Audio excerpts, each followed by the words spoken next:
Hey, hello. What's up, y'all? Happy Tuesday to everybody. Welcome to the thrU podcast. I'm your host, Boog. So I started this podcast last week. So the kickoff was last week. For those that may have seen it, and maybe you didn't see it, but last week I talked about traumas, the different effects of rejection. We dabbled a little in talking about being suicidal. There were some things that I really had to deal with and overcome when I was younger. So I kind of just really made the first episode about me. And so if you missed last week, it's okay because the replay is available on my YouTube page, which you're more than welcome to go check out. So you'll kind of be up to speed. As you can see, it's on the screen, youtube.com/c/DJLBoog. You can go check that out anytime that you want to. But again, welcome to the thrU podcast. So thrU is kind of like a play on words. thrU is kind of basically what I'm getting at, because everything with this podcast is based on transparency, and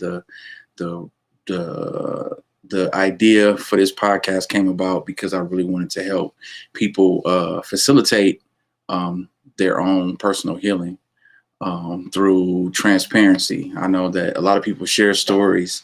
I think people, when they can relate to things and relate to stories with people, it helps them with their own individual story. You know what I'm saying? For some people, it helps them come out of their shell. And so that's the goal of this podcast. Each week there'll be different topics that we're going to be diving into. Most of them most of them, not even say most, all of the podcast shows will start off with me sharing just some of my stories, some of my background. And then, we'll be having some guests. So like tonight, we're having our first guest, week 2 of the thrU podcast. This young lady, I've known her for a while. She's really, really dope. She's a poet. She's an intuitive healer, something that she's been doing the last couple years that I know of for sure. It might be longer than that, but I know of the last couple years for sure. She's really, really cool. We connected, I want to say maybe 4 years ago. Could be 5, but 4 for sure. She's supported me in at DJ, gigs at a long-standing event called the Vintage Social with my partner Darius Mitchell. And she used to come down and hang out with us and kick it. We used to vibe to old school music or whatever. And so she's really, really good people. She's connected with me and my wife. And even though she kind of like knows us separately, but she knows us together. So it's like really, really dope that we can, share this friendship with her. And so I'm happy that she's on the show. She hit me up and was like, yeah, I want to be on this show. You know what I'm saying? Because we're going to be talking about grief, something that we both have in common. We're dealing with losing our fathers.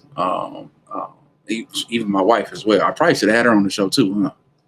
But, I can only one person at a time. You know what I'm saying? We want to keep it fresh each week. Hopefully keep it interesting for you guys. Feel free to put comments in the chat, say what's up. We will talk to you throughout the show or whatever. Again, I'm gonna bring in my guest, Paradise, aka I am Solace. Y'all say what's up. Be nice to my guest. They can be mean. It's okay. I can take it. Nah. We keeps it nice over here. You know what I'm saying? Keeps it cordial. Hey, y'all. Yeah, welcome everybody again to the thrU podcast. We appreciate y'all for tuning in. We are live on Groove Radio Detroit. We are also live on my YouTube channel. So a lot of things going on. What's up, Paradise? Now you know. Living life, doing Like, things. I want to call you by all your names on the show. I know, right? I gotta, you know me by a billion names. I got like 800 businesses. I just stay hustling. Listen, same here. Basically, I know who knows me and how they know me by what they call me. You know what I'm saying? Yeah, I get that. I get that. Like, for real, that's how it be. You know what I'm saying? If people calling me by my government, yep, I know how you know me. Oh yeah, yeah, for sure. Or at least they made it to that point, right? So they made it to the point where they get to know you by your government. Because I didn't court you for so long. I was Paradise like for forever. And so when somebody calls me Paradise first, I know exactly how they know me. Exactly. That's how it be. It's been that way for a while too. So when somebody be like Boog, I'd be like, hey DJ, like I already know what's up. There's some people that still call me Boog or they call me DJ Boog or whatever, and they have no idea what my name is. You got to get to that point. Right. You know what I'm saying? So it's all good. So what's going on? Oh, you know, just living life and surviving COVID and just, you know, finding my purpose is what it's all about. Walking in that purpose and waking up every morning and starting new. Listen, this COVID thing, yo. Matter of fact, I need to make COVID a topic one of these weeks because I know people that's going through it, especially creators. Oh yeah. Oh yeah. I get that. Yeah, I think this time been rough on a lot of people, you know what I'm saying, especially on the creative side. You know, who really likes to feel like they trapped inside, you know what I'm saying? You know what? I just think it depends on the person you are. Like, to be honest with you, I'm kind of a homebody. So COVID really didn't bother me because I'm an introvert. Like, I can turn on a performance when I need to, and I turn on myself when I'm around friends, but I'm an introvert. So I'm okay with being in my shell. All right, I feel you. I mean, I'm actually introverted too. Most people wouldn't even think that, but you know, when it comes to me being creative, like I need to be around other creatives. You know what I'm saying? At times, it kind of like fuels the inspiration. You know what I'm saying? Get me going. Oh, yeah. You know what I'm saying? It just feels like that creative energy. It do something. Like when it's a bunch of creatives in one room, something happens. I get what you're saying with that. Things are more fluid. You know what I'm saying? You just like if you get in a good vibe, you know what I'm saying? Like you said, magic can happen. Oh yeah. Yeah, that part I get. That part for sure it sucks with COVID. You can kind of do it with like Zoom, having like little creative Zoom parties or get-togethers, but it's not the same like sharing that energy in one room, especially when it comes to like music. Like when musicians are in one room, man, the magic that happens from that is phenomenal. Yeah, so it's not the same, you know what I'm saying? But you know, most of us making do at different times. You know, I've had spikes in creativity where it was like, oh yeah, and it'd be like, blah, blah, blah, blah, blah. You know, you go crazy, and then other times you'd be like, can't think of nothing. You like, help me. Wait, let me turn on Netflix. Maybe something's on there, and then you end up not doing nothing at all. Yeah, so I mean, it could be crazy or whatever, but you know, all in all, though, it's been dope. So I'm glad you on the show. I'm happy to be here. We're gonna have this conversation. I'm gonna tell y'all now, y'all. She told me backstage I can't make her cry. Yeah, don't make me cry. We gonna try not to go there. You know what I'm saying? Hopefully, you know what I'm saying. We'll see. This is you know, you never know when you're talking about grief. You know, and even for those that's, you know, has dealt with rejection before, like, I mean, it can be a trigger, you know what I'm saying? You never know what can, you know, spur those emotions or whatever. It could just end up happening, you know what I'm saying? And you can't control it. Yeah, that's true. But yeah, I mean, I'm a Cancer, so it's easy to make me cry anyway. So it's cool. It is what it is. Tears they wash away the emotions. My little Lil Nova is the same way. It don't take much for her to be like, don't be judging us. Mind your business. my dad was the same way. You know what I'm saying? My dad was the same way. And so I lived with it. You know what I'm saying? I lived with it. So I'm used to it, and just it's almost like it's crazy when my dad passed. I'm like, okay, I got Nova. I'm like, I'm going from caregiving, you know what I'm saying, to being on full daddy mode with her, and just really the same energy, you know, from him to her, and it was, wow, like this is crazy. But I mean, you built the skills necessary with him, so you know what to do with her. So you good to go as far as that caregiver role. Yeah, it's other things we're dealing with Nova that's just different though, because you're a kid, so her energy be on like 2,500. Oh yeah. Miss Nova is she's a magical person. Just so you know, she's a magical person. So she gonna make you lose all your hair. You're gonna have some bald patches in your beard and your head. So I'm not none of that. It ain't gonna be no bald patches. I'm good on that.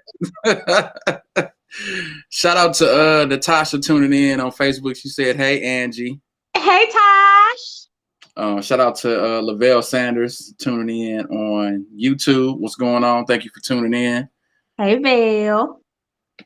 So, all right. So we're gonna get into this thing. Like I said, for those, I'm sure some of you may not have seen the episode last week, the kickoff of the thrU podcast, but I really just dove into talking about a lot of things that affected me in my life when I was a kid, and how those things from when I was a kid ended up affecting me, you know what I'm saying, as an adult, and me just seeing the after effects of those things, you know, getting to a place of being able to forgive those people that I felt like offended me at that time when I was younger, because I dealt with a lot of rejection, a lot of teasing. I dealt with bullying when I was a kid. And then, you know, at one point, it seemed like there was this huge shift, because when I was a kid, I was really like a rebel. I've always really just been like on my own thing, but it was like a shift at some point in my childhood where it was like the fight or flight response changed. So it went from, I'm fighting everybody. If you pick with me, you mess with me, like I got to fight back. And then it went from that to, no, I'm not going to do anything because I don't want to get in trouble. You know what I'm saying? Because one, my mom and daddy going to beat me. And two, I'm going to go to hell. Oh, that's that Christian household right there. So it went to this huge shift of me just internally just taking everything and just keeping it, right? And so then I bottled all of that up. And then as I got older, you know what I'm saying, everything was kind of like, I really was like just enraged all the time. You know what I'm saying? You know, people would be like, man, I don't understand why you be so angry, or how you can just go from ha ha ha to I was like the Incredible Hulk. You know what I'm saying? So like, it was like real crazy when I was a kid. But it was like at the time where I probably should have been like to people outside of like home. I wasn't. You know what I'm saying? I withdrew. I kept it in because I was still worried about, I don't want to get in trouble. You know what I'm saying? Type deal. I can't be getting kicked out of school. Right. Yada, yada, yada. You know what I'm saying? Like, it was crazy. So, you know, I took a lot of, mental and emotional beat downs, you know, as a kid, you know what I'm saying? So for those that's just tuning in, that's what I kind of got into last week or whatever. Because I almost didn't graduate from high school. Two of my teachers literally saved my life, because my whole senior year was like um, was literally riddled with depression, and being suicidal and not wanting to be here, not feeling worthy about, not feeling worth anything, not feeling worthy. And so I went through a lot of that. And these teachers, like I can look back now and be like, I was at my breaking point. You know what I'm saying? All these things that was coming down on me, or what I felt was coming down on me, for this pressure, like being the firstborn, daddy being like, you need to be like this, got to be like that. My mama like, you need to be like this, need to be like that. And I ain't meeting their expectations. So then it's like, well, since you ain't meeting our expectations, you can't get this, you can't get that, you can't do this, you can't do that, you can't go here, can't go there. And I was just, right. So yeah, so these two teachers, and I can only remember that one teacher name. It was a lady teacher that I had, but I remember that the English teacher that I had, his name was Mr. Steigerwald. He was a white guy, real cool white guy. You know what I'm saying? He treated all of us fair. We never had any issues with him, as far as like feeling like he treated us different because we was black kids or whatever in his class. You know what I'm saying? But I literally would be going through class, and I'll be just sitting in class and like nothing. You know what I'm saying? Like I had no motivation to do anything. You know what I'm saying?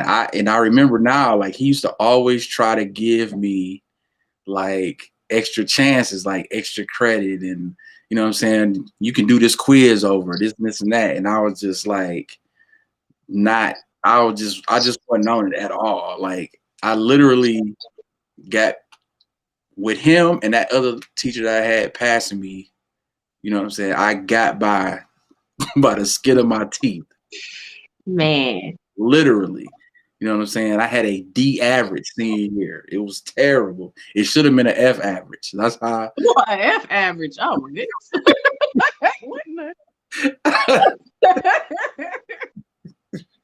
That's how bad it was. So you didn't shut down, you shut off. Man. You turned it all the way off. Yeah, it was a complete just meltdown, like meltdown. You know what I'm saying? Not wanting to go home, get home, and not want to do nothing. I think I had moved. I think that year, or maybe the year before, I think I moved my room to the basement because I ain't even want to be upstairs with my parents or my brother. Like I was like secluded myself in the house. I was under the assumption that all oldest eventually go to the basement or the attic if you got a 3-floor house. So I think that's the norm when you want to have your own space. But me wanting to have my own space was just really for these extreme reasons at the time. You know what I'm saying? It was like, I don't like you. We was at odds. You know what I'm saying? It's my last 2 years in high school. So I literally was in the basement because I was like, I don't want to see y'all.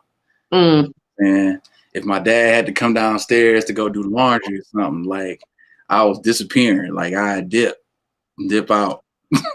I go to another room. If I'm watching TV downstairs and he come downstairs, I would go back down to my room. Like I don't even want to. You don't even want to breathe the same air. Yeah, that's a whole new level right there. Yeah, separation for sure.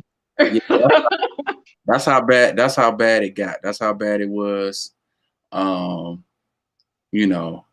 glad that when I got older and I finally, got around some people who could help facilitate healing in those areas, that I was able to really, see some of the things that was really going on, and realizing that some of the things that my parents did, they ain't really know no better. You know what I'm saying? My parents was trying to figure it out. They was taking advice from other people who they thought was giving them good advice. You know what I'm saying? Then you got the whole church element, which is just a whole nother thing.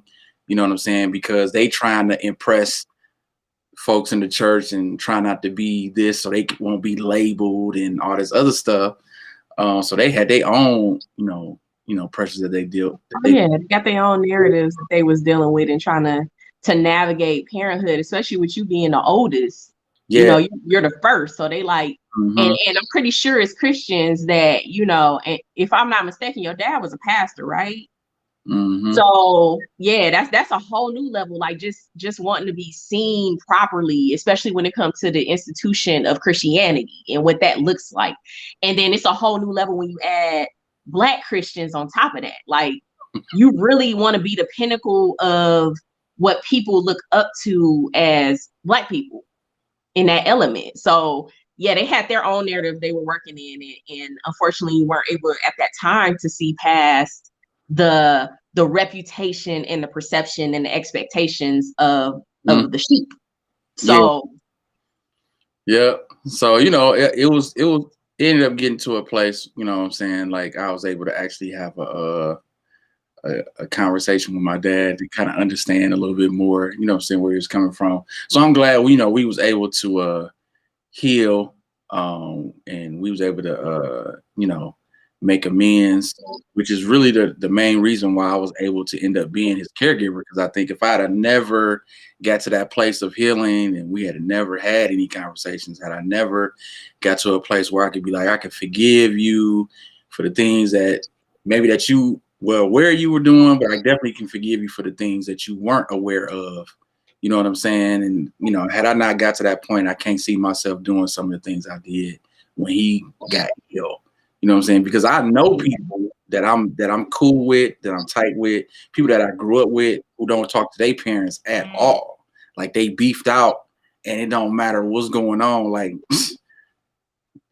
if he or she dying, like it is what it is. You know what I'm saying? Like I've seen it happen. I've seen people be like that, and then their parents actually die, and then now they full of all this, regret and remorse. You know what I'm saying? Because they held on to this thing that they really could have got past. You know what I'm saying? Because we let pride and ego get in the way. Like I tell some people now when I talk to people and they, express, issues that they have with parents. I'm like, yo, like if you waiting on your parents to be the one to come to you and apologize and all this and that, like it's not gonna happen. Like you need. I mean, sometimes it can. Sometimes it can happen, but more often than not, it doesn't happen that way. If you're waiting on that, then you're gonna be waiting.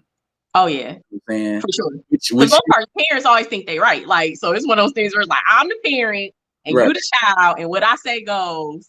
And that's the rhetoric of being a parent, I tell people to look past that. I'm like, at the end of the day, you're responsible for your healing. You're responsible for what you carry. You know what I'm saying? Those burdens that you keeping on you, they ain't got nothing to do with them. They that they own, and they doing their own thing. They ain't thinking about your burdens.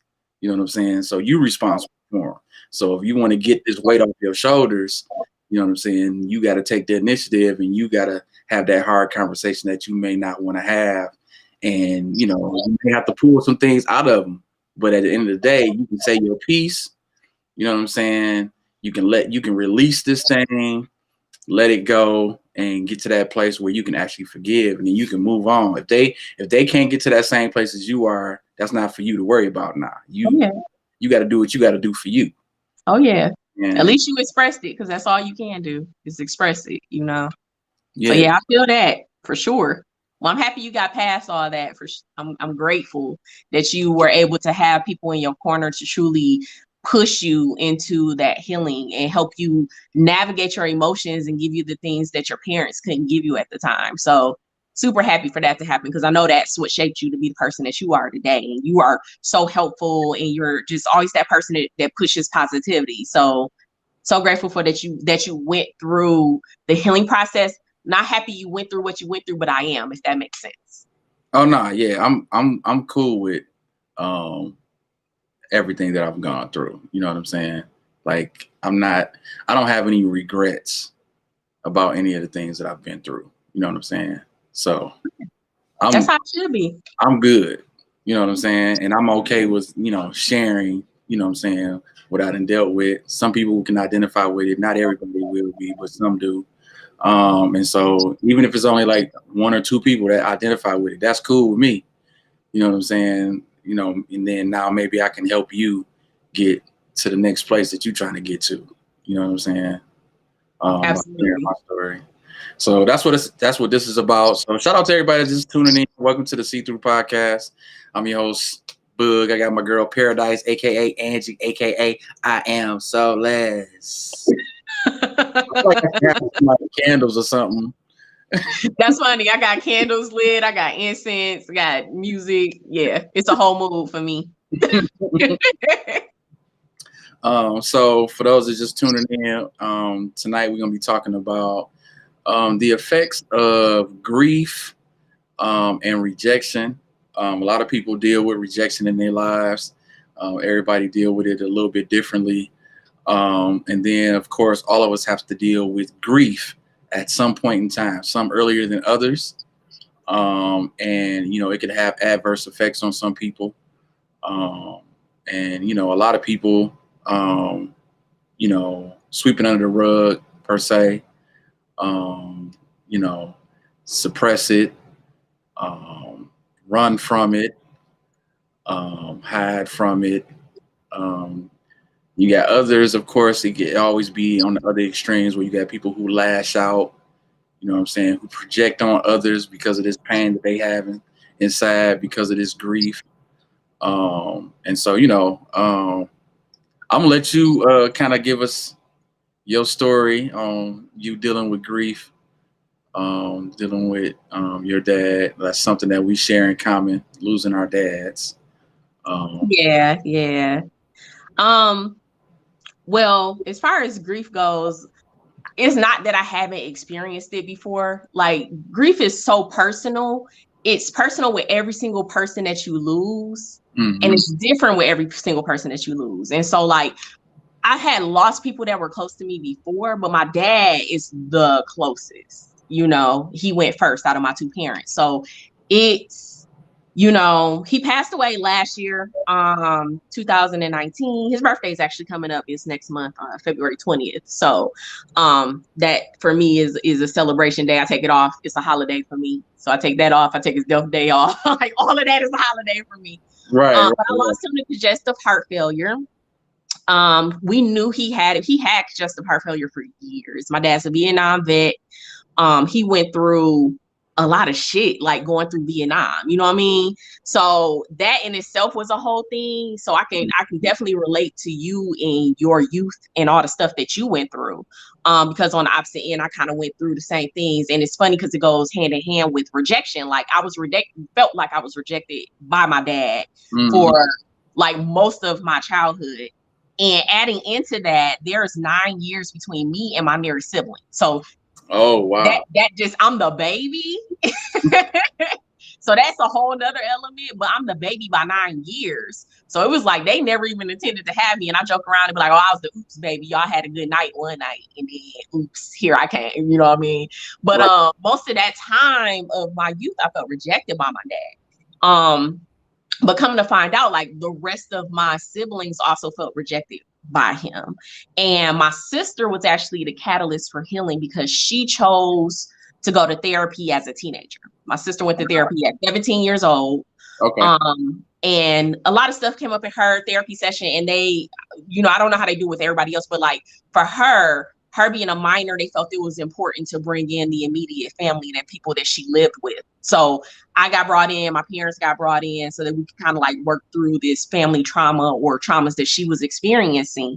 And as a result of her going to therapy, and her being able to tell my dad, like, I don't feel like you love me. And honestly, you know, Angela feels the same way, because me being a baby, I didn't speak up for myself. I was so like in a shell. I was so sheltered. So it was one of those things where I would just hide off in the corner. And to be honest, being the youngest, and again, 9 years between me and my nearest sibling, it was almost like I was invisible, to be honest with you. I probably could have set the house on fire and they'd have been like, who did it? Angie did it. Who's Angie? Like, they would have forgotten that I was even there. That's how I felt. So she was the one that ratted me out, that, you know, I felt like I wasn't seen or heard by him. And I felt like, you know, that he didn't love me. And so it took for that to come from his two daughters for him to be like, damn, like, I'm fucking up. Like, none of that is on y'all. That's all on me. Right. So it caused for him to do like a lot of self-reflection. And after that, he actually became a lot more open a lot more affectionate. Like up to that point, he had never out loud said he loved us. Like we had never heard that Wow. he loved us until that point. And Okay. so he actually came out and was like, you know, he started saying, I love you like every single day before he went to work. And if we happened to be awake when he came home from work, because he worked for the shop and he worked third shift. So he was late coming in. And a lot of times me and my sister would be up. So, you know, he'll come in and be like, hey, how was y'all day? You know, I love you. He hugged us, kissed us, stuff that never happened before therapy. So it wasn't until I was older that me and my dad started to forge a relationship to the point where it hurt a lot to lose him. Because honestly, before that point, I don't know exactly how much it would have hurt it to lose him, because he was like, in my eyes, such a monster up until that point. So when he passed, and it's crazy how it went down, because my dad started progressively getting sick. So he had this little heart condition.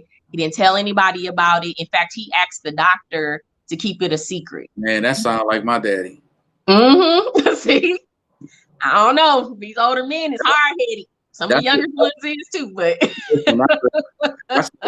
that's a thing with in the Black community, man. I even got some uncles now. It's like, yo, like y'all didn't learn from like my dad and my other uncle, like they ain't say anything, and then you know we had to find out after the fact, and you trying to play catch up on some stuff like that's dangerous. That's a dangerous game to play. If you don't say anything, then stuff happen to you. Like now we in the dark, you know what I'm saying? And God forbid that you don't say anything and then you pass and we got to find out after death. You know what I'm saying? Like that's just. Yeah, it's horrible. And that's exactly what he did. He asked the doctor out to tell us. The doctor offered a pacemaker, you know, told him might buy him like 1 or 2 years, maybe. And it bought my dad like 3 years. And honestly, how we found out was that the last week my dad was in the hospital, he started going into this level of delirium. So it was like he was detaching from his consciousness, if you will. And he called my mom and was like, you need to come up here. The doctors is talking about I only got 3 months to live or something like that, he was saying. So my mom rushes up there and she's looking for the doctor. And the doctor's like, we haven't spoke to Mr. VanHook today. And we never said anything like that to him. And the doctor that did the pacemaker told her that when he initially came to see him for his heart, that he told him at that point, if he didn't get the pacemaker, he would only have a couple of months to live. And that's when it came out. So that's when it all started to make sense. So, you know, the grieving actually kind of started at that point. It's like, I knew in my gut that I was losing him, but I didn't want to face it, you know? Right. So I continued to kind of like ignore it and go on with my everyday life. But in the back of my head, it's like something about to happen. And he ended up having a heart attack in the hospital. And my mom called me in the middle of the night and was like, you need to get up here now. You know, your dad had a heart attack, but they revived him. And I knew instantly. I was like, because I remember putting my clothes on. Literally, it's 3 o'clock in the morning and I got woke up in the middle of my sleep. So I'm already like, what in the world going on? And trying to figure out myself back into my own body. Mm-hmm. And so I hop up, I get up there. And he's basically on the machine and the machine's breathing for him. And so I touch his head is hot, it's warm. I'm trying to talk to him, but it's like, I knew he wasn't in there. I'm like, yeah, he not in there. You know what I mean? So I just immediately started bawling and I walked out the room and I called and here's the thing, my sister, I called her and she didn't wake up at first. So I continued to call her and I didn't want to tell her that he was gone. So I basically was like, you need to come to the hospital. Dad had a heart attack or whatever. I told her, I reiterated what my mom told me. And so when she came there, she knew too, as soon as she touched him. And she flipped out, like she got so angry. She was the opposite of me. And my sister's a more fiery person than I am. I'm more of a shut down and cry to myself person. And I'm a blow up and be angry person. And so her grief came with anger at first. That was her first emotion. And so she took it out on me and she's basically like, why you didn't tell me he was gone, blah, blah, blah, blah, blah. And I'm just like in my own little thing. So we're just messed up. So that was the night, you know, I pretty much lost my dad. We let him stay on a ventilator for 3 days. I honestly was like, let him go now, because my dad never wanted to be on a machine. Like, he said that adamantly for his whole life. He's like, if I go, just let me go. Like, don't let me be on a machine. So, so I was like, you know, mom's like, what do you all want to do? She's surveying all the kids. And I'm like, Dad don't want to be on a machine. Respect his wishes and take him off or whatever. My other siblings, they don't want to let him go.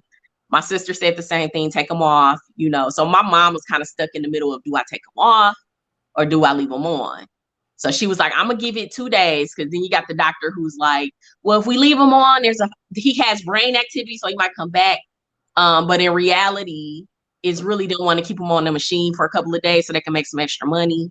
So, you know, we ended up taking him off, and he passed that, I want to say the same day at about like 10 o'clock at night. He passed the day that we took him off the ventilator. So, but man, my grief, it was a quiet grief at first, and then it went into denial.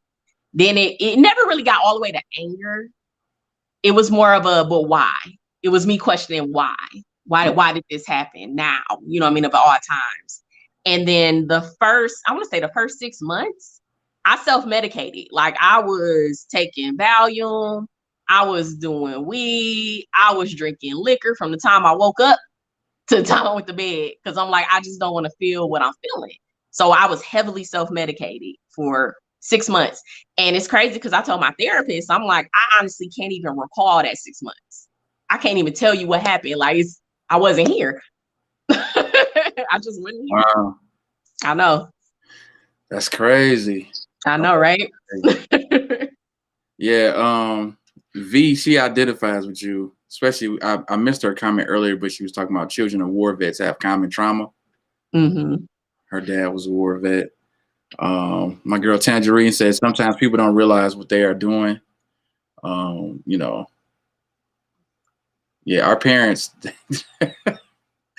they do stuff and you be like scratching your head, like, why? Like,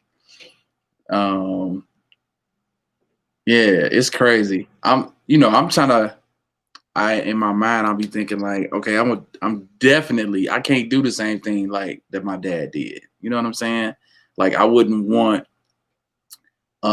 my kids in the dark. I wouldn't want my spouse in the dark, because it was stuff that me and my brother found out that my mom didn't even know. You know what I'm saying? Like, he going to doctor's appointments and doing all this stuff, and she like, and I'm like, hold up, like, you ain't even know, like, what the heck? Like,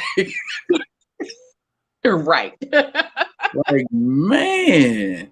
Tiana says so true. It was years after her dad passed that she found out the true cause of his death from her stepmom. Man, I can't even imagine. Like, that happened to one of my relatives, and you know, they was messed up. Like, and when you talk about self-medicating, that's what they was on. Like, they just drink, smoke. You know what I'm saying? Because you're trying to get away, you know what I'm saying, from that feeling. I never went down that path. You know what I'm saying? Mine was a little bit different just because it was a build-up. Like, this was actually, like, basically, for those that don't know my background, so I was my dad's caregiver. My dad had cancer and he had dementia. So when we got his diagnosis for dementia, like, we already knew about the cancer because he actually had cancer like years and years before. And he did treatments. He was in remission. He was good. Now, after he retired, what we think happened, which some of his doctors ended up kind of suggesting and pointing to, is that the reason why the cancer came back is because my dad's stress levels were always high, right? And so that basically just was triggering things in his body. And so, you know, those cancer cells, you know, came back, they grew, they went to another area of the body. You know, we really didn't even notice any of the things that may have led up to the dementia prior to that, because we really wasn't paying attention. Like, my dad always seemed to forget stuff at times, always locking his keys in the car or in the house or whatever, and you got to call us and we got to come, and you know what I'm saying. My mom was always saying he would always, lose mail or misplace it at different times, but she never thought to think like it could be something deeper than just, he was just moving too fast, you know what I'm saying, type of deal. And so like when we got the diagnosis about him having dementia, then it was just like, okay, like, like this is gonna be, different. You know what I'm saying? Because our only experience with it prior to getting his diagnosis was with my grandfather who had Alzheimer's. But when my grandfather got Alzheimer's, he was like almost 80. You know what I'm saying? So he was already at a different place in life. He had been sitting down for years. You know what I'm saying? Right. My granddaddy was real chill. And so, would tip my grandmother off about him being in a different space. She saw him every day. So anything in his routine that changed automatically made her antennas go up. She's like, oh, we need to go to the doctor and see what's up. Da, da, da, da. But it was like my mom and dad, because they both working.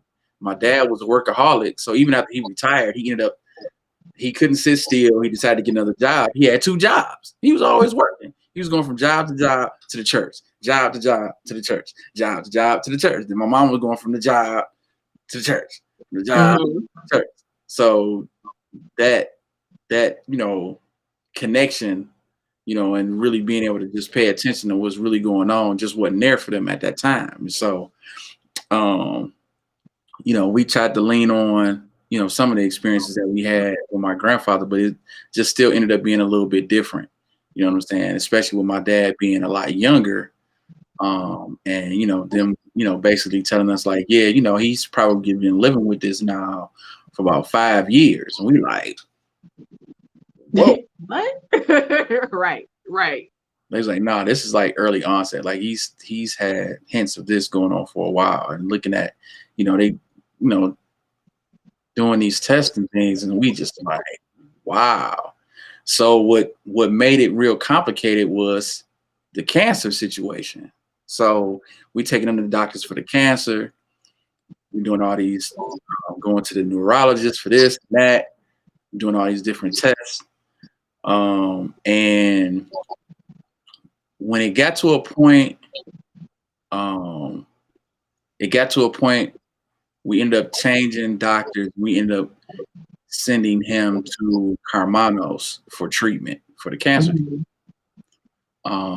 And so it was during that time when we were taking him for those treatments, me and my brother was talking. We were just like, I told him, I was like, man, I feel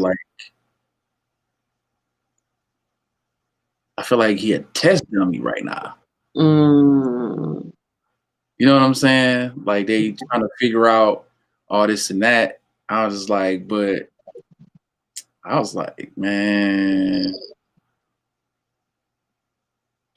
I felt like it got to a point where, like, because some of the things we let my mom take the lead on with some of the medical stuff, and I think my mom was just like, let's just try whatever, and not really us, putting a plan together to really like get a real grasp on his health, and what I'm saying, because one of my aunts was like, we should try the holistic approach and try some things with changing his diet and this and this and that, and we never even really got to that, what I'm saying, because my mom gave Carmanos clearance to do all this stuff, so we trying these experimental drugs and all this other stuff, and like I knew that there was going to be a decline once we could tell like he plateaued. Like they giving him this medicine, but now it's not doing anything. You know what I'm saying? And with his dementia progressing, then it got to a point where we can't even accurately treat the cancer because we can't tell what his pain levels are. he can't express this verbally anymore. You know what I'm saying? Yeah, it just got like, you know what I'm saying? And once it got to that place, then it was hard to even try to switch and do the holistic thing, because that was like a whole nother thing that we would have to do. And, you know, there's a lot of things that he just couldn't retain. You know what I'm saying? We couldn't explain anything to him. There's a certain thing that happens with dementia patients where they can be like they reject everything that's not familiar to them. You know what I'm saying? And if it's not familiar to them, you know what I'm saying? Like with my dad in particular, he ended up just having like these little tantrums and outbreaks and outbursts or whatever. And so that, you know, that complicated it because it was like, we trying to give you something different, new. Well, we're gonna change the diet little by little, but if it wasn't something that he was used to or that he wanted, that whatever he had set in his mind, and it was a no-go. Oh yeah. A no-go. And so I think like once it got to that place, that's when me and my brother and even my mom, we all sat and talked about it. We kind of had started preparing to be like, okay, like we know that this is not working anymore. The chances of it improving at this point is nada. Right. And so I think that was the first thing that we really kind of like had to accept.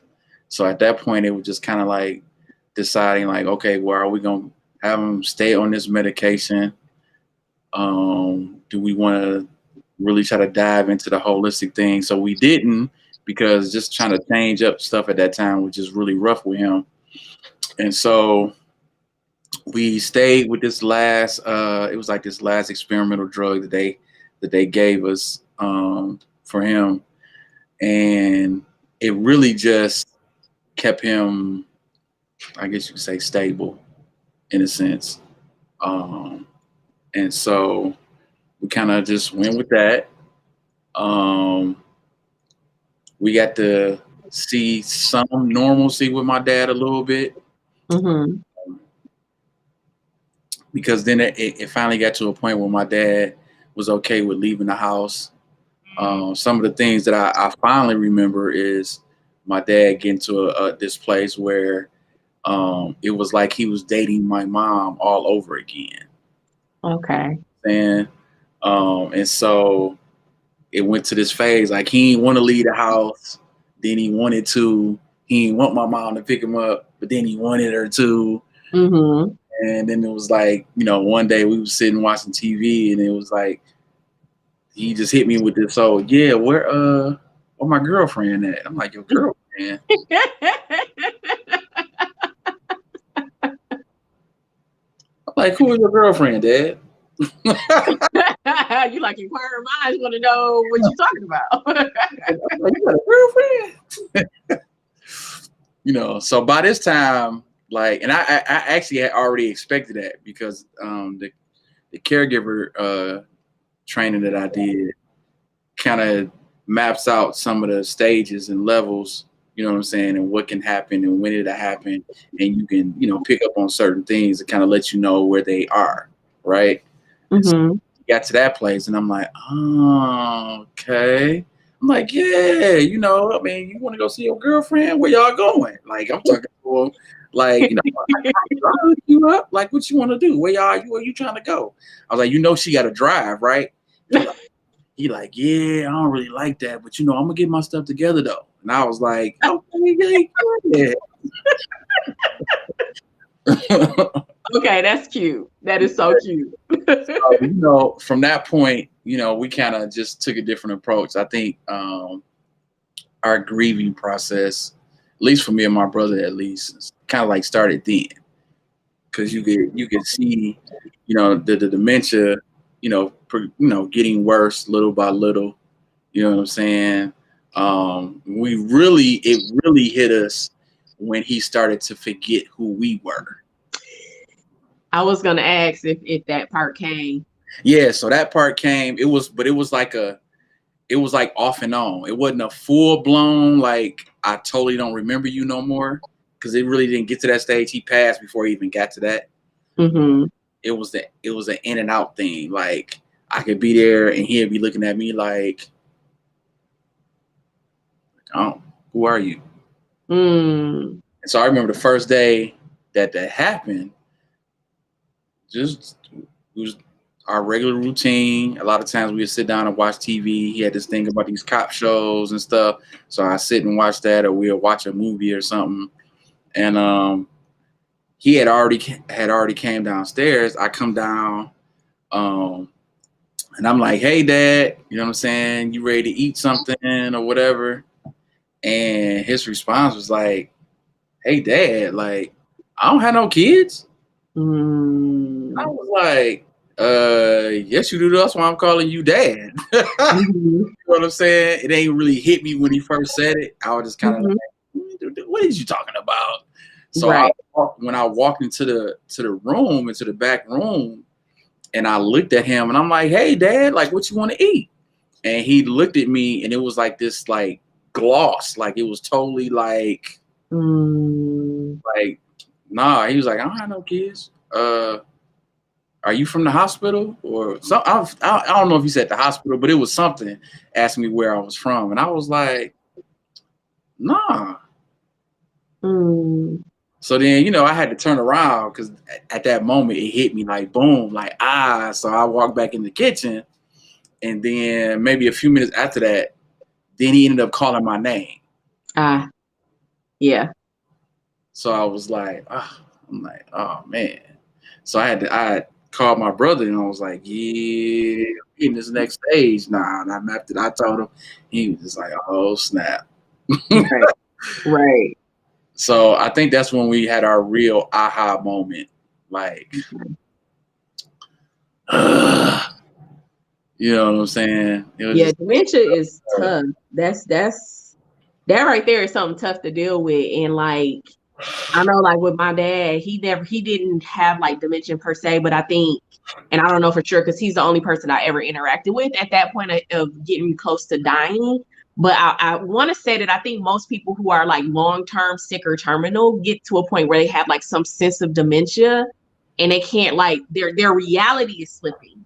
Mm-hmm. There was moments where my dad would be like, where am I? And I'm like, you're in the hospital, Dad. And he like, what hospital? And we'll tell him. And he like, well, I thought I was off over in such and such. That's how I thought I was in such and such. Wait, where am I?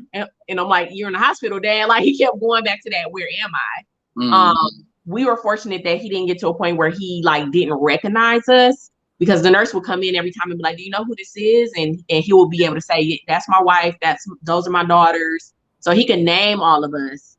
And even to the grandkids. So like my son, I'm like, hey, Dad, what's my son's name? And he would say, oh, that's my budger, because that's what he called my baby. So he never got that far, but we did see the glimpses of not recognizing certain things that he should. And my dad is originally from Arkansas. He was born in 44. So like a lot of references he started making at the end was references from his youth, places that he went when he was younger. And we're like, no, we're in Michigan, Dad. We're not in Arkansas. Yeah, that's So, the touches of dementia, because that's exactly what my dad did at the end. Everything was, based on a lot of things from his childhood, basically. You know what I'm saying? So it was weird, because it was a combination of him being back in this past in the 50s, you know what I'm saying, when he was born, growing up, to today in that moment, short term, but everything else in between, like nothing. did your dad ever get to that the violent? Sometimes some dementia patients get kind of violent. Did he ever experience that? Yep. Did he get violent with you at any point? Yep. Yep, we dealt with that. We dealt with him. He found ways to get out of the crib. Like, we was locking the doors. He found a way. He jumped out of windows. You know what I'm saying? But it was always crazy because he'd get out the crib But it was only like a couple of places that he would go to. Mm-hmm. Yeah. But as crazy as it is, it was like he knew we'd come looking for him, and he changed his pathway to how he was getting to that destination. So of course we all going it down side streets and all this other stuff trying to find him or whatever. It was crazy. He had us on these wild goose chases or whatever. So it was really crazy how, his mind wasn't all the way there, but it was there enough for him to be that slick. Mm-hmm. And him having that problem solving was still there. have familiarity of the neighborhood and all these shortcuts and different pathways that he may have taken, driving somewhere or whatever. Because my dad knew how to get like anywhere, you know what I'm saying? Mm-hmm. So that was like really, really crazy, you know what I'm saying? But yeah, we had the violent streak or whatever that was there for a little bit. It wasn't like, it didn't end up being real extreme, you know what I'm saying? But yeah, he definitely he had that, you know what I'm saying? It was like, wow, like who are you, man? Do you think that knowing that you were losing him soon, like having that pathway of knowing where he was at, which kind of helped you gauge, where he was going in with the rest of his life, do you think that was more helpful to your grief? Or do you think it would have been different if you lost him suddenly? I think that helped. You know what I'm saying? Like I said, it was a progression. And so each phase of, him, kind of like slowly decreasing and changing or whatever, we saw each of those phases. It just sucked to see those phases. You know what I'm saying? Especially the last phase when the cancer took hold and it spread. So then like we can't gauge his pain, where his pain really is. He can't tell you what his pain is. A lot of times we couldn't even see physically as far as like from his face, like he was in pain. It was like his brain wouldn't tell him what was going on, you know what I'm saying, with his body, but we see his body, changing and getting smaller, you know what I'm saying, losing all this weight, Mm-hmm. this appetite no more type of thing. And just seeing those phases, towards the end was what was really like, really heart wrenching. Like, it's just, Yeah. you know what I'm saying? Yeah. Hate to see that part. Yeah. So sometimes when I think back, I be thinking like, I would have rather it been like, oh, okay, you about to die, and then you just go instead of dealing with those last couple months of seeing you actually, you know what I'm saying? Right. Like, so, and I think the only thing that I really that was really hard for me when he passed was the fact that the day that he passed, I was supposed to go see him, right? I went out of town. We had set up a respite care or whatever for him for that weekend because my mom had to go out of town. At this point, he was back living in the house with her. Mm-hmm. And so I was just going over there to visit, check on him. I read to him every day. I read his Bible to him. If he felt like watching TV, we'd watch TV. And so I had to DJ that weekend, that whole weekend or whatever. We were still at Drive then. So that Friday night I was at Drive. I was supposed to go see him before I went to Drive, but I ended up being tired. I took a nap. And I ended up taking my nap a little longer than I normally would have. So when I got up, I'm like, oh, snap, I got to get ready for Drive. And I was like, well, I'll make sure I go see Dad first thing in the morning. Mm-hmm. So I get there. So that night was already kind of weird, but I still didn't really like pay attention or whatever. But I did something that I never really did when I was at Drive, which is like I usually kept my phone up on top of my deck Mm-hmm. DJing. So if somebody called, like I'd be able to see it, somebody text and I could respond right away type thing. And this particular night, I didn't. Like I ended up putting my phone down behind me in the little window area. You know what I'm saying? And I got into my little groove DJing, Equad there. This was when me and Equad was tag teaming on Friday nights, right? And so it was crazy. Equad was running late that night. He got there, he started setting up. I'm like, man, I'm gonna go ahead and kick off this first little set, and then you know, we a tag team, you go in and you take over, do your thing. All right. He like, I bet I'm gonna order my food. He ordered his food. And I still don't know what made me put my phone in the window. But anyway, we finally switch over. He didn't finish his food. I'm like, all right, I'm gonna try to get me something to eat real quick or whatever. So I was like, let me check my phone. I pick up my phone. I got like all these crazy missed calls. You know what I'm saying? Messages popping up. I'm like, I didn't see my uncle phone number on my phone. I'm like, my uncle don't never call me. And when I thought about it, I said it out loud, like, my uncle don't never call. I was like,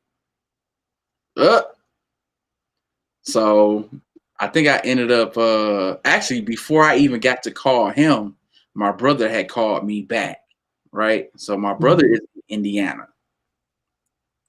So he had called back. He had probably called like 5 times. And I picked up the phone. He's like, man, I've been trying to call you or whatever. I was like, yeah, I'm DJing. I actually had left. I ain't even have my phone next to me like I usually do. He like, yeah, the people at the center saying that, you know, we need to hurry up and get there or whatever. And I'm like, oh, okay. Like, and in that moment, I was like, I can't even remember the exact words he said. Like, it's a certain way that they tell you, like it's urgent, but they put it in a way so you don't like get too like worked up and hype about it or whatever. It was just a weird way that they worded that we need to be there, you know what I'm saying, they come see about my dad, right? And so it was in that moment I was like, all right, so either he about to be gone or he gone, right? So now this is where I'm at. And you know, in that moment, everything changed, and I think Darius might have saw me first. I think either Darius saw me first, and then Kamal, like both of them kind of like saw me at the same time because I had stepped outside the door for a minute, and they like, yo, like Boog, everything all right? And I'm like, it's my dad, and he was like, oh man, he was like, and so then the owner Diallo walked over and was like, he was like, is your dad? Like, what's going on? What's up? What you need? Da, da, da, da. And I'm like, yeah, I gotta leave. And he like, all right. So then I started hurrying up, packing my stuff up or whatever. And I remember the drive to the center where he was at. I ended up calling my aunt first. Like, hey, they saying we need to get to the place. Are you able to come now? You know what I'm saying? So you can see dad. She like, yeah, I'm putting my clothes on now, nephew. Then I get off the phone with her. Then I call my godparents. I'm like, hey, pops. They saying dad, da da da da. He like, oh yeah, son, we getting our clothes on now. Where is it at? What's the address? Is it the same place that I went to last before? I was like, yeah. He's like, cool, we on our way. So I'm flying down the lodge.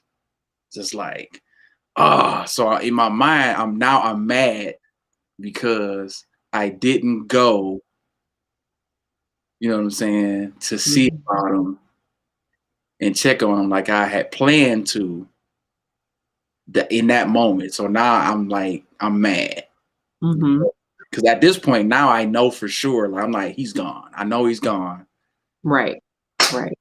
Why didn't I go, you know what I'm saying, and see him? Even if it had made me late to drive, I should have just went up there. And so that's what I was thinking in my mind. Get there, one of my aunts and uncles is there. And you know, how the lady was walking me in the room. Like I was like, yeah, I told the lady, you ain't even gotta like try to like sweet talk it or like, smooth it over type deal or like walk me in slow, none of that stuff. Like I already know what's up. You know what I'm saying? And I kind of hate that they do this thing like he already gone, but you got him propped up. Mm-hmm. Like I just think that's the only thing that like really like irked the hell out of me that day. Right. Right. Besides me like being mad that I didn't go see him before I went to go DJ, I was really irked by just this process that they have. Like he's gone, but you got him propped up. You know what I'm saying? His eyes open, like he's still here. Like, Mm-hmm.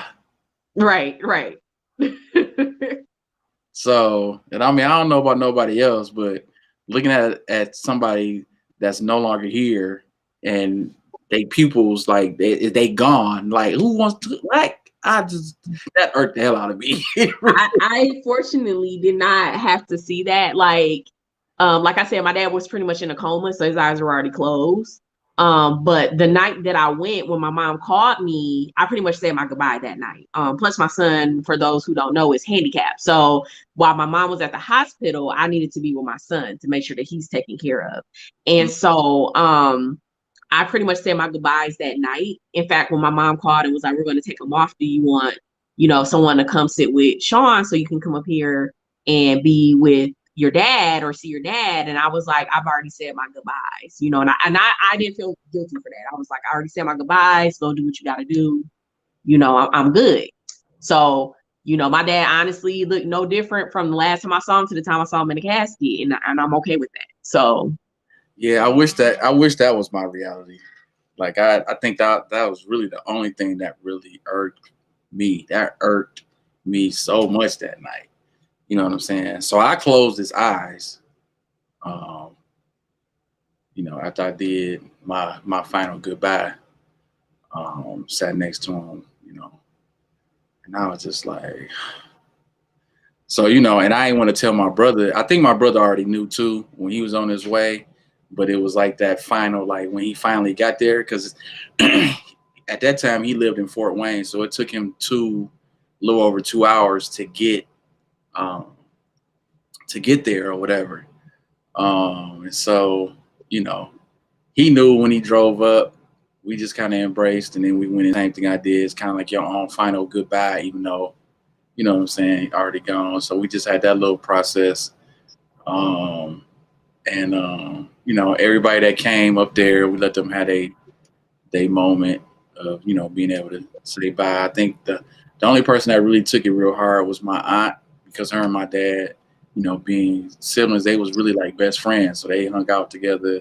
So it was real hard on my aunt. Mm-hmm. And so, looking back, that did make the grieving process easier. You know what I'm saying? That build up. So, when we went through that, even though I kind of did shut down a little bit, that the week leading up to the services, for my dad, like whoever I saw that week, I don't remember. Like I don't remember who came to the house. You know what I'm saying? I know people brought food. I know people kicked it with us or whatever. But if you ask me who, Same. I get it. Same. nothing. Like I remember absolutely nothing. Now, Nothing. granted, I'm pretty sure mine's is worse because, like I said, I was heavily medicated after that. I was like, I know whether I was coming and going, let alone who else was coming and going. So, yeah, one of my cousins ended up telling me after the fact, I think I kicked one of my cousins out the crib.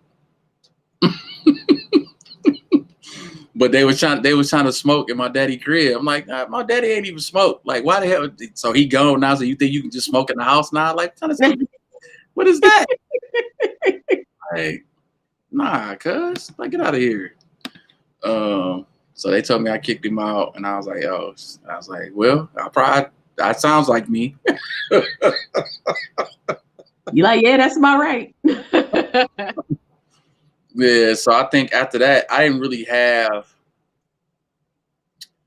any other isolated moments to grieve, after that, because it really went from like that to I still had my gigs that month that I kind of like finished out or whatever. Because we ended up burying my dad in Atlanta. So we had the service that we had here, and then we did another memorial type service down south. So all my relatives who was down south that couldn't come up here to Detroit, they came to that service in Atlanta. And then after that service, then we had the burial, you know what I'm saying? Right. A few days after. And so all that was kind of like jumbled in, boom, boom, boom. That happened. And then I'm back home and I'm working because it's the holiday season, doing holiday parties and whatever else was going on. But it really went right back into daddy mode. You know what I'm saying? So, the little isolated moments I had was when, I would take her to her mom and then I'd be at home. And then, really a lot of mine was just like self-reflection and just kind of like just staying isolated. I ain't really want to have company. You know what I'm saying? I can get that. Yeah. At times I wish I had allow people to come over. It might have helped a little bit, you know what I'm saying? But I just was like, you know what I'm saying? I also didn't want to be taking anything out on anybody else, or Right. when somebody come over and they come over because they actually care about what's going on, with you being like, kind of like standoffish and so It's tough though, because it's grief is so personal. Like the amount of time it takes to grieve, and like parents, that's a whole nother level of grief. Like for most people in our lives, I think they die, we grieve, and we kind of like get over it. But like parents, that never goes away. Like ever. You might 10 years down the line and you hear a song that your daddy used to play and you just in tears next thing you know, or like one moment you're able to talk about him and you're okay, and then the next moment you talk about him and you get choked up, and you're like, I think I thought I was over this by now. But I think it was tough for me because again, like my loss of my father was literally last year. So for me, what I had to do, I had to go to therapy heavy because it was one of those things where I was 6 months not here because I was self-medicating. And then the moment I started to get my life kind of back on track and get adjusted to like my new reality, because after you lose a parent, your whole reality changes. It's like you shift parallel timelines. So by the time I got my footing right, COVID hit. So then I'm like, whoa, wait a minute. Like I literally just got my feet on solid ground and now it just got snatched right back from up under me. And then in addition to that, I ended up losing my grandmother to COVID the night before Mother's Day. So, and that is the same weekend that we buried my father last year.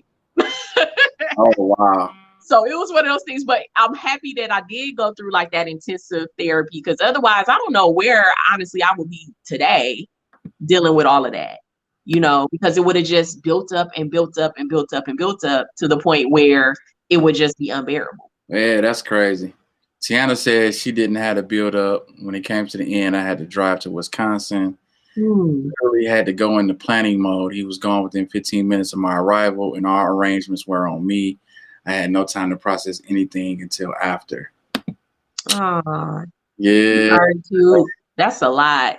Yeah, I know people that have had to deal with that too. I think it's a lot of people that have to deal with that.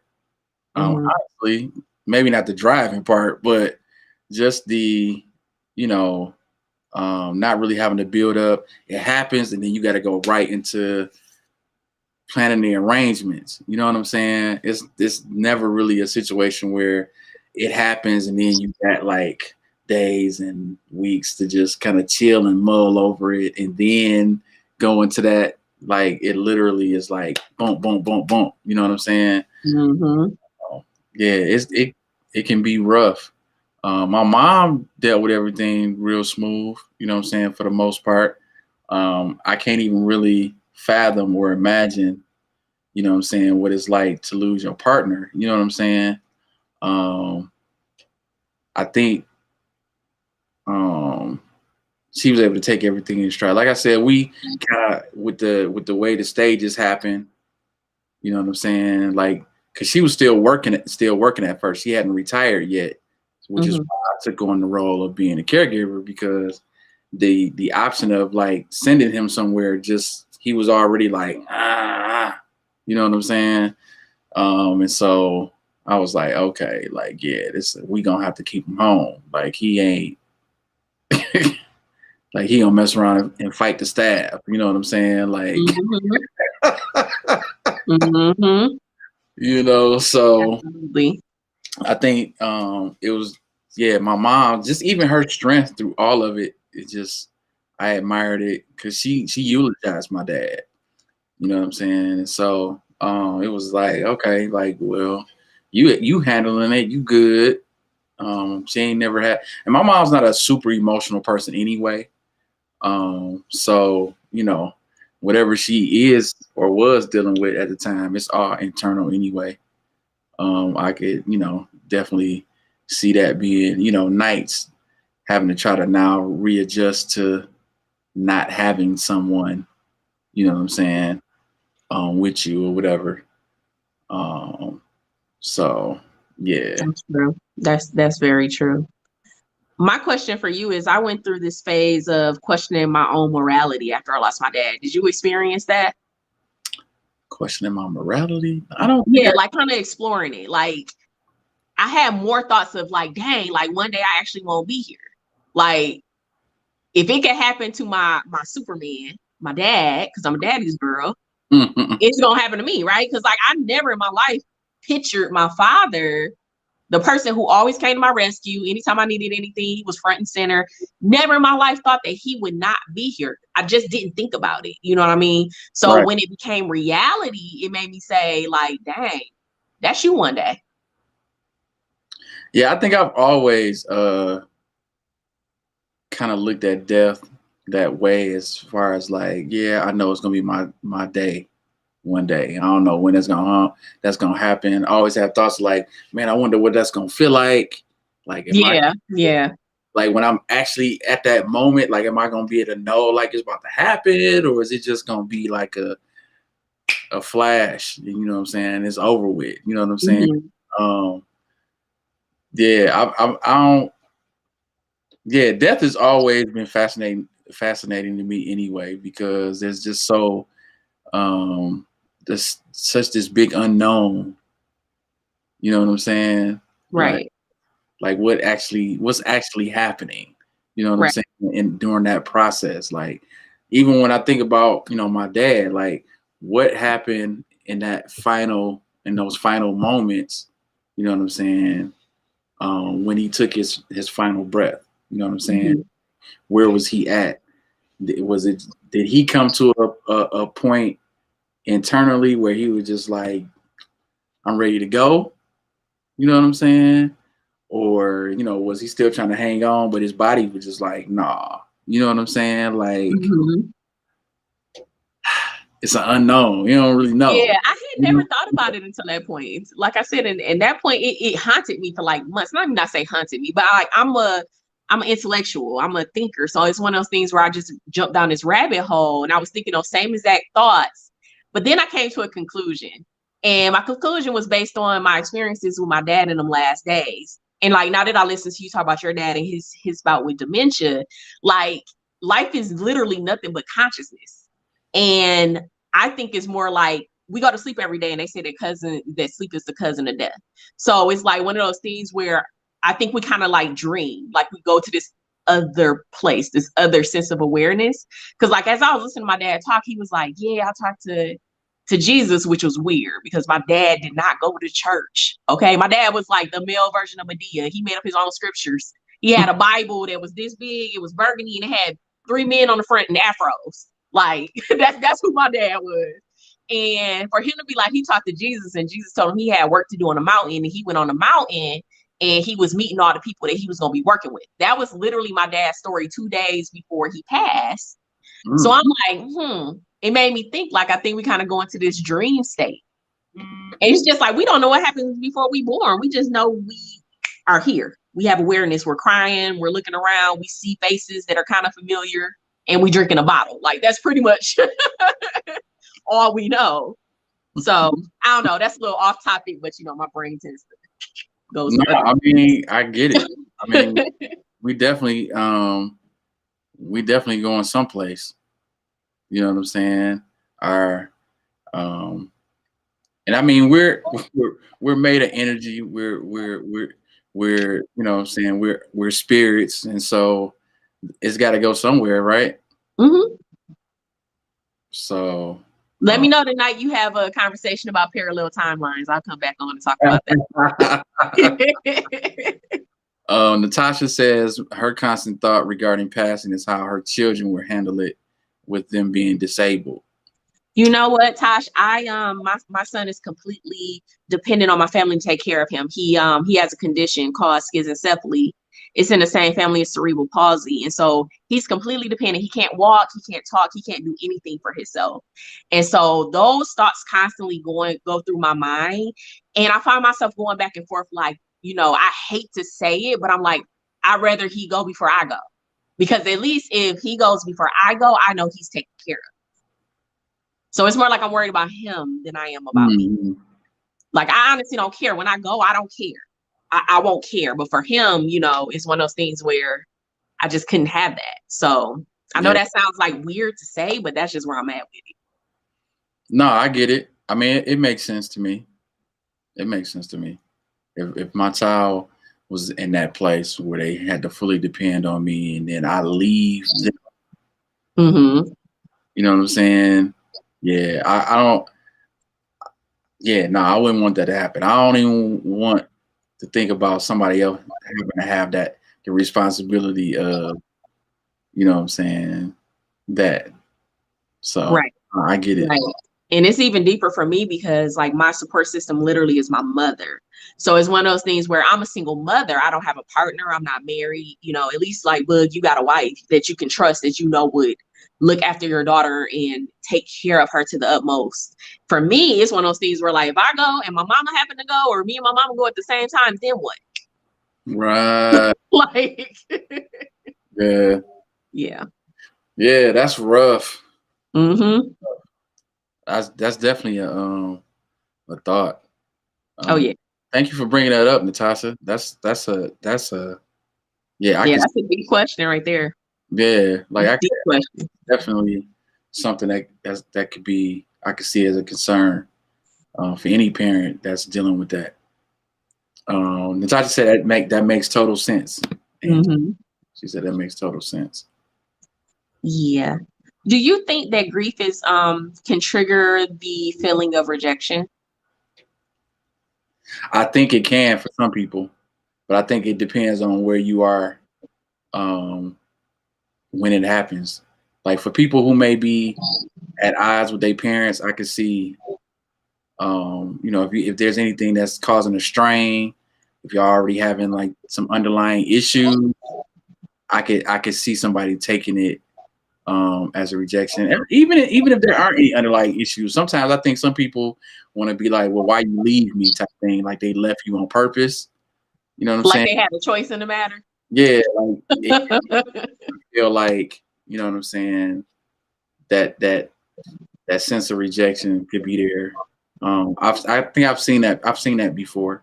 You know what I'm saying? People being mad and upset about that the person leaving them, like, why you leave me here? You knew I needed you, type thing. You know what I'm saying? Especially if you happen to be somebody that may have been dependent upon them, where you had some codependency, things going on. Right. So I definitely could see that. Lavelle said death is not the end, but the returning of water to the great ocean of consciousness. Yeah, that's true. It is. It's the energy going back to the source. But it's the end of this this human experience that you are currently aware of. And that's the only thing that you're actually familiar with. And then as humans, we are attached to our familiarity. It's the unknown that becomes a little wonky for us, where we like, I don't know that over there though. Like, I don't know that. Can I drink over there? Can I have a conversation with Boog over there? I don't know, so. Yeah. Natasha says if the relationship is strained, it can feel like rejection for sure. Yeah.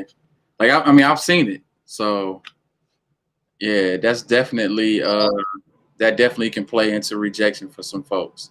You know what I'm saying? Because you mad because they left you too soon, too early. I think a lot of people that I've seen have experienced that. I've seen it. You know what I'm saying? And that can be really, really rough to see. You know what I'm saying? Because that rejection turns into them, beating themselves up. Mm-hmm. And it can put you down that rabbit hole of, you know what I'm saying, being depressed. You know what I'm saying? Or having, like you said, you self-medicating. You know what I'm saying? Like that's a reaction that a lot of people have. Tiana said it does for me because I grew up primarily in a single parent household. My dad wasn't active in my life until I was in my late teenage years. Yeah. Yep. That's deep. Lavelle says many people also have guilt because of how they treated the other person while they were here on earth. Yep. You see that a lot. A lot of people have remorse and regrets in that regards. And I remember at my dad's funeral, like I brought that up. I even spoke specifically to like my family members and some of my friends, like, hey, like some of y'all having issues with your folks. If you having those issues, like it's really not worth it. Mm-hmm. You know what I'm saying? We're not promised tomorrow. You know what I'm saying? I know that's cliches. A cliche that we've been using forever and ever, but it's really true because you really just don't know when somebody's gonna go. You really don't know when it's their time. Anything can happen at any given moment. And so you having these, these grudges, you know what I'm saying, with people, just being just riddled with this unforgiveness, this hatred, and all type of other things in your heart. You know what I'm saying, towards this person, like it's just not worth it. Right. Because then when it gets to that point and they're no longer here, like you toe up now. You know what I'm saying? That's true. When at least your grief really could just be totally about, I'm just sad that they're gone, not I'm sad that you gone and I knew I treated you like shit. And I shoulda, coulda, woulda. Yeah, had I thought about or had I said, yeah, nothing you can do about it now. That shit coulda, woulda can be it can be terrible. You know what I'm saying? I've seen people. I know somebody's still dealing with it. You know what I'm saying? That shoulda, coulda, woulda is just not. I wouldn't want to be in that place. You know what I'm saying? So I was glad that I got to that point, and just having good people to be around that could, help me get to that place of healing. You know what I'm saying? Right. For those, if you didn't hear what I said earlier, your healing is your responsibility. You know what I'm saying? Our parents are not always going to be coming to us admitting their faults. You know what I'm saying? They're not always going to apologize. Some of them will deny and shuck and jive and deflect and everything, you know what I'm saying, to not, take ownership or be accountable for whatever that they did or said that may have caused you pain. Right. That's just something that you really gonna end up just having to just let go. You know what I'm saying? And your main focus needs to be, what is it that I need to say to them? What is it that I need to release and let go? And you say your piece. You know what I'm saying? And as long as you can do it in a way where you're not causing a reaction from them where they can just blow something up, you know what I'm saying? You just need to get it out. And if they don't want to accept it, or if they don't want to move forward with you, then you did your part, and you can really, heal you. You know what I'm saying? Because that's really what it's about. You know what I'm That's saying? a great point. And it's always just doing that. Always ask yourself why. Why do I feel what I feel? Why am I doing what I'm doing? The biggest thing is that I talked about this the other night. You don't know what you don't know, and they don't know what they don't know.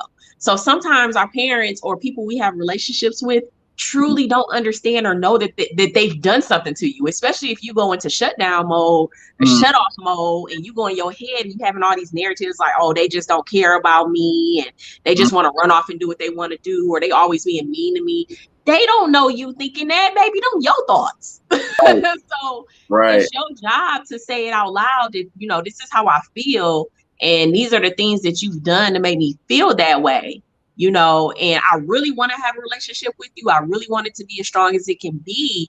However, I need you to be aware of this. And I need to know, like, are you willing to do something or stop doing something that's causing me to feel this way? Right. Yep. Natasha says she's doing her best to mend relationships with her parents, especially her mom.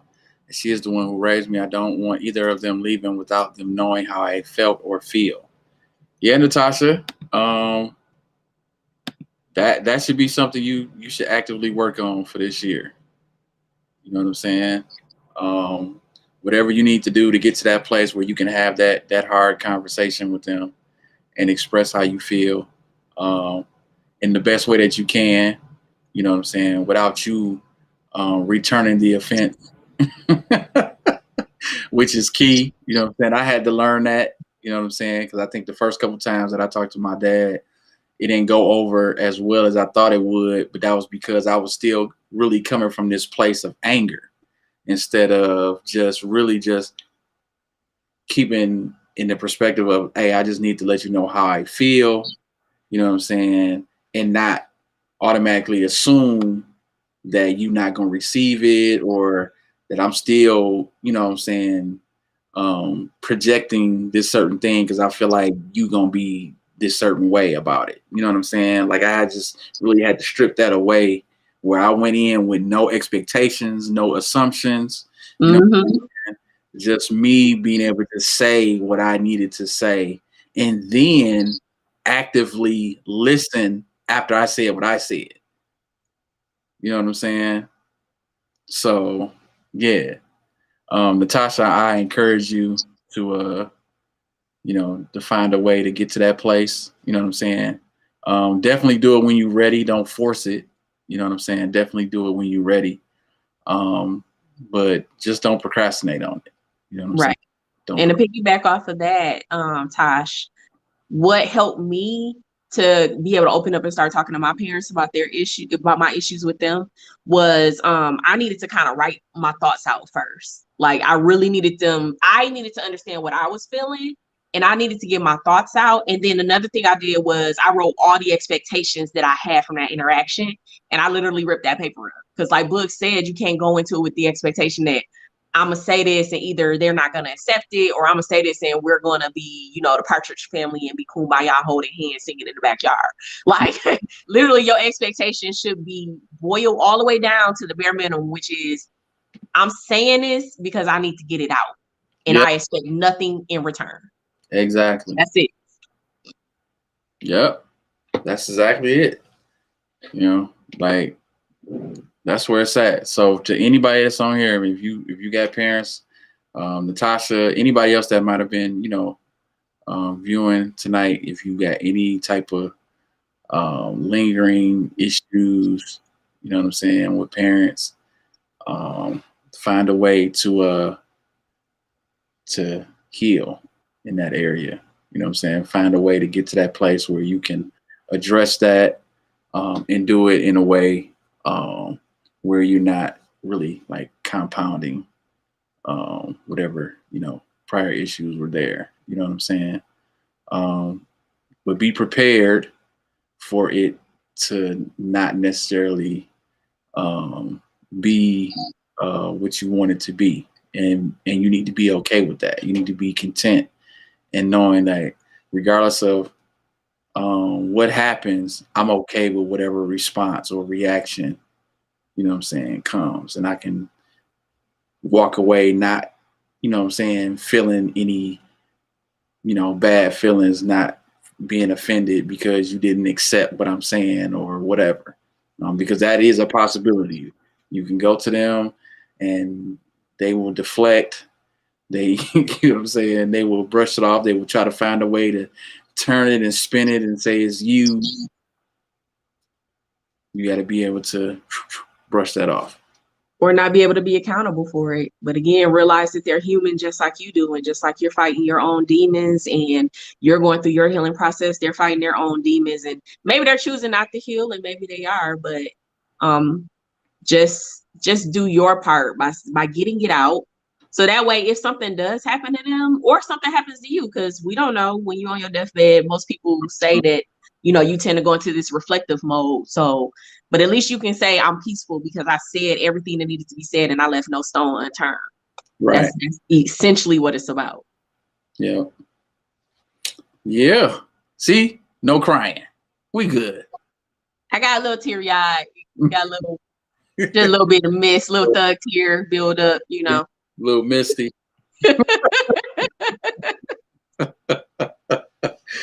All right, y'all. We ain't gonna keep y'all. I ain't really expected to go this long, but you know, it was good. I hope it was good for you that was listening. Again, for anybody that sees this, if you happen to have any you know, situations with parents, or it don't have to just be parents. It could be siblings.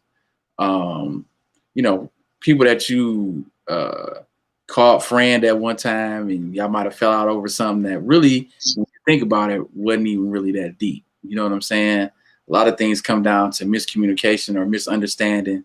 You know what I'm saying? Us perceiving one thing another way when they meant it another way, type of deal. And so we all have that human error, you know, within us, you know what I'm saying, where we can misjudge something or whatever. And so you just have to be honest with yourself about the situation, your part in it, and, you know, figure out a way to, you know, move forward. Definitely making sure that you did what was needed to be done on your side of things, so a person can't say that you didn't attempt to make things right. Or you don't want people to be saying like you the one that can't admit when you wrong or whatever. You know what I'm saying? Or don't be the person that they be like, well, you know, you never told me that you felt this way, da da da da. Because a lot of people hit people with that and be like, well, I didn't even know you felt that way. Because you went all this time not saying nothing because you just assumed one thing, and you were just like, well, I ain't even gonna say nothing because they ain't gonna do this and they ain't gonna be like that, da, da, da, da, da. We do that a lot of times, and things go awry, you know what I'm saying, when really it didn't even have to. All it really needed was you just saying what needed to be said in that moment. You know what I'm saying? Absolutely. I got this quote. I say, seek to understand so that you can be understood. Like anytime I need to address the situation, I actually start out with a question just to open the dialogue. So that's a good way to approach some things. Even so, for people who are struggling with how do I open up and say what I need to be said, think of a question you can ask that's related to it. Get them to talk about it, so then you can actually open up and say what you need to say. Mm-hmm. That's good. That is good. I like that. Mm-hmm. Angie, thanks so Don't much. be copying my stuff. It's copyrighted at Paradise. Well, you're gonna have to let me borrow that. I'm gonna have to put that. I got you. Shout out to everybody that tuned in tonight. Thank y'all so much for kicking it with us, listening to us. This is the thrU podcast. I'm gonna be doing this every Tuesday. You know, it's about transparency and using that transparency to facilitate healing. Everything is raw and uncut. It's organic. We just want to be able to not only feed ourselves, but feed you too. And so I appreciate you guys for tuning in and listening. Feel free to share this video. For those that's on Facebook, feel free to share this on your timeline. The replay of it will be up. I will share my YouTube link, the links from Groove Radio Detroit that you can share if you want to share it with somebody. So I'll see you guys next Tuesday. Angie, thanks so much for being my guest tonight. Welcome. Thank you for having me. Thank you sharing your story, your perspectives, and dropping some little, you know what I'm saying, some little jewels for us tonight. I appreciate that. My pleasure. And so, yeah, guys, we will see you guys. Well, I will see you guys hopefully next week. And I appreciate you guys. You all have a good night. Enjoy the rest of your week. And be intentional about everything that you do.